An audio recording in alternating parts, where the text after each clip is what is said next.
Welcome back to Beardchanics garage. In this quick how-to video we are going to show you how to remove the tombstone on your Mazda MX5, Mazda Miata or Eunos Roadster. You call it what you want to call it. Anyway, let's see the tools you're going to need.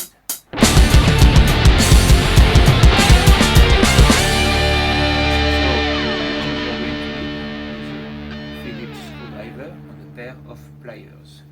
To be able to remove your tombstone, you will need to remove the central console as well. We'll put a link up there and in the description of the video where we show you how to remove that. Cool. So first, one screw at the bottom, that's the easy one.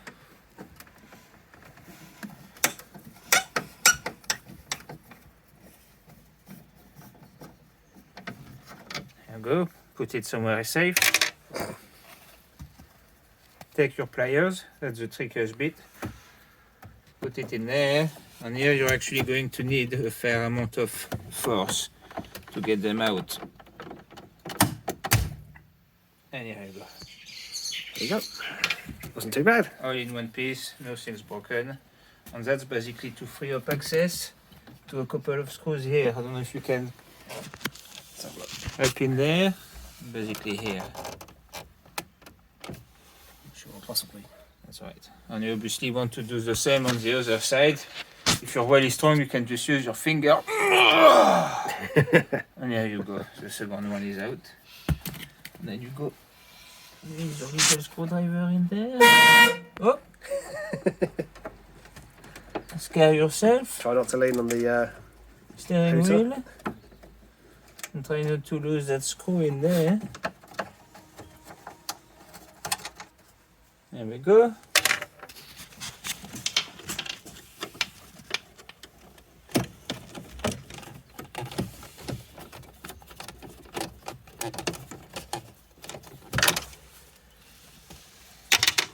Okay.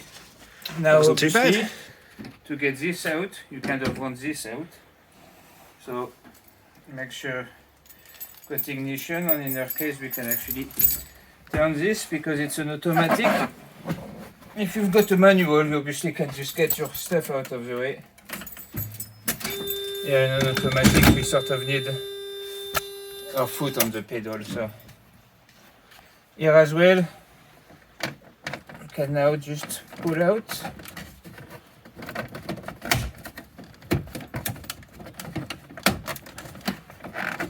Trouble we have is we still have the stereo in there.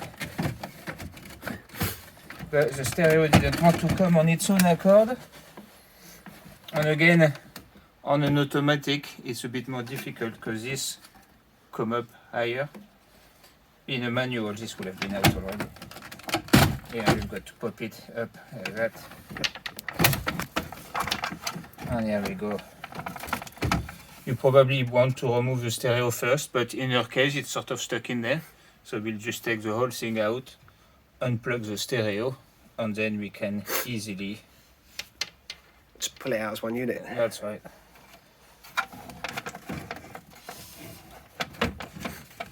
What you want to do as well is the button here, so that's your light button on your warning light. You need to remove the plug. That's for those two bits. There we go, nice and easy.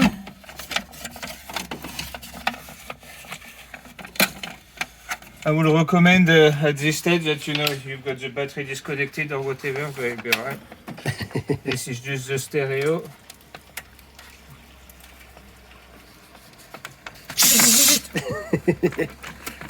Shocking behaviour.